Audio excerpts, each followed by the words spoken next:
എൻ്റെ പേര് ഫൗസാൻ. ഞാൻ ഭാരതീയ വിദ്യാഭവനിലെ 11th സ്റ്റാൻഡേർഡ് പഠിക്കുന്നു.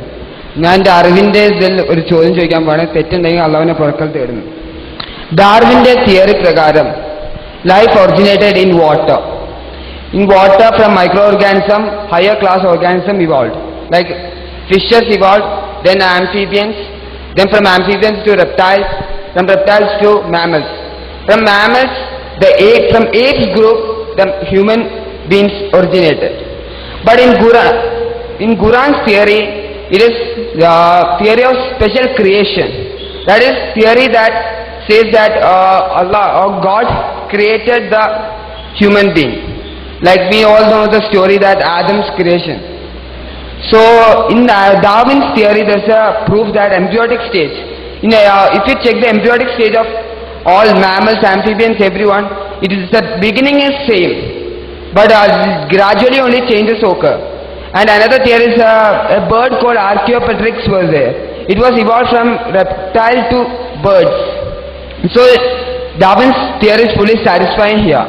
So my question is that whether any proof is there against the Quran's theory of special creation? That's a question.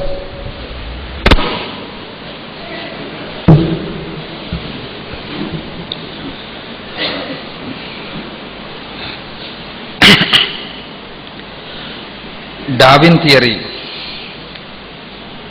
or Quranic theory of creation, special creation, which is correct എന്നാണ് സുഹൃത്തിൻ്റെ ചോദ്യം. സുഹൃത്ത് പറഞ്ഞത് it is proved that Darwin theory is correct എന്നാണ്. Is it? ഏത് ക്ലാസ്സിലാണ് പഠിക്കണം? 11th. എവിടെയാണ്? ഭാരതീയ വിദ്യാഭവൻ 11th പഠിക്കുന്നൊരു കുട്ടി പറയുന്നത്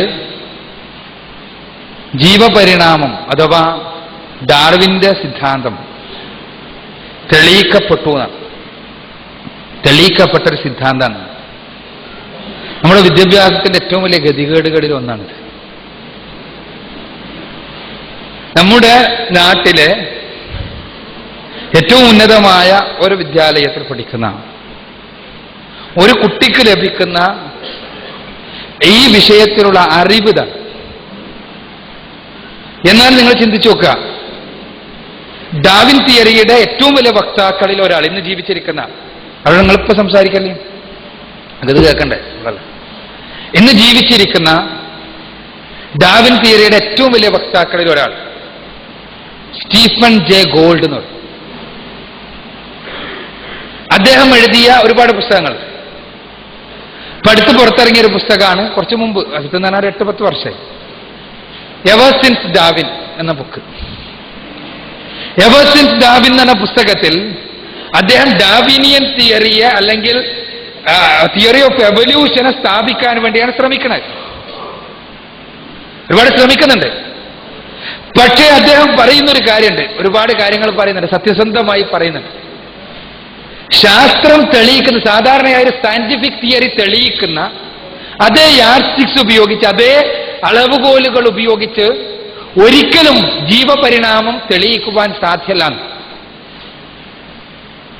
ജീവപരിണാമം എന്നുള്ള ആശയം ശാസ്ത്ര സിദ്ധാന്തങ്ങൾ തെളിയിക്കുന്ന അതേ മാനദണ്ഡങ്ങൾ ഉപയോഗിച്ചുകൊണ്ട് തെളിയിക്കുവാൻ സാധ്യമല്ല എന്ന് പറയുന്നത് പരിണാമവാദികളിൽ അഗ്രേസരനായ സ്റ്റീഫൻ ജെ ഗോൾഡാണ്.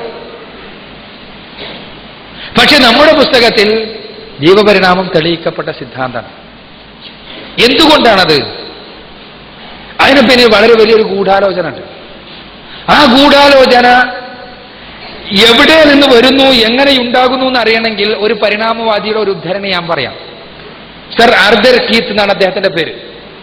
അദ്ദേഹം പറഞ്ഞു, പരിണാമം ഒരിക്കലും തെളിയിക്കാൻ സാധ്യമല്ല, അത് തെളിയിക്കപ്പെട്ടിട്ടില്ല.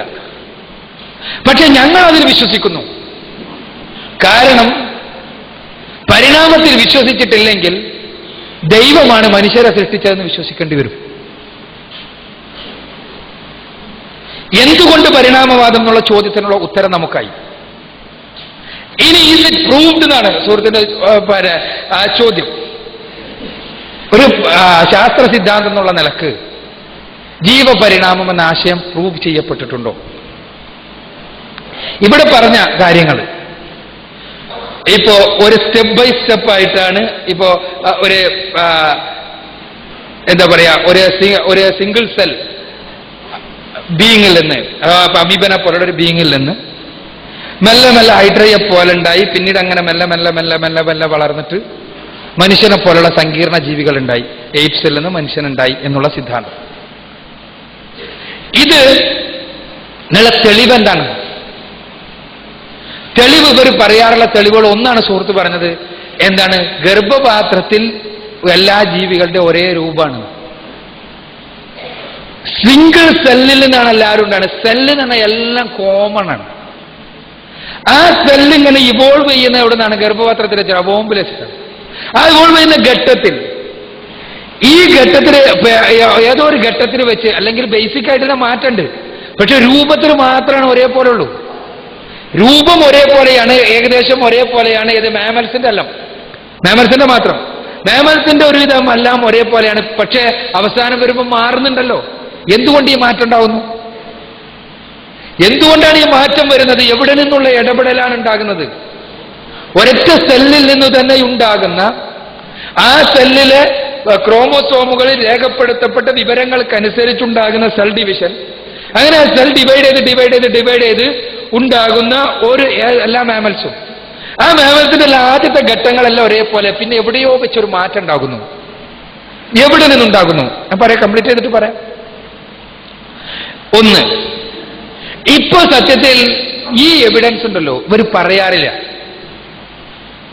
പരിണാമവാദികൾ ഈ എന്താണ് ഫീറ്റൽ സ്റ്റേജിലുള്ള സിമിലാരിറ്റി എന്ന എവിഡൻസ് ഉണ്ടല്ലോ, സാധാരണ പറയാറില്ല. കാരണം അത് ബേസ്ലെസ് ആണെന്ന് അവർക്കറിയാം. അവർ പറയുന്ന പ്രധാനപ്പെട്ട 2-3 കാര്യങ്ങൾ. ഒന്ന്, പാലിയന്റോളജിക്കൽ എവിഡൻസസ് ആണ്, ഫോസിലുകളിൽ നിന്ന് കിട്ടിയ എവിഡൻസസ്. 2, മൈക്രോ എവല്യൂഷൻ തെളിവായിട്ട് ഉദ്ധരിച്ചിട്ട് അത് മാക്രോ എവല്യൂഷൻ ഉണ്ടാകാമെന്ന് സ്ഥാപിക്കും. ഞാൻ ആദ്യം മൈക്രോ എവല്യൂഷനെ കുറിച്ച് പറയാം. മൈക്രോ എവല്യൂഷൻ എന്ന് പറഞ്ഞാൽ ഒരു ജാതിയിൽ തന്നെ ഉണ്ടാകുന്ന വ്യത്യസ്തങ്ങളായ പരിണാമങ്ങളാണ്. ഒരു ജാതിക്കകത്ത്, ഒരു സ്പീഷീസിനകത്ത് പരിണാമങ്ങൾ ഉണ്ടാകാം, മാറ്റങ്ങൾ ഉണ്ടാകാം. ആ മാറ്റങ്ങൾ വേറൊരു സ്പീഷീസ് ആയിട്ട് അതിനെ മാറ്റും എന്നാണ് പരിണാമവാദികൾ വാദിക്കാറ്.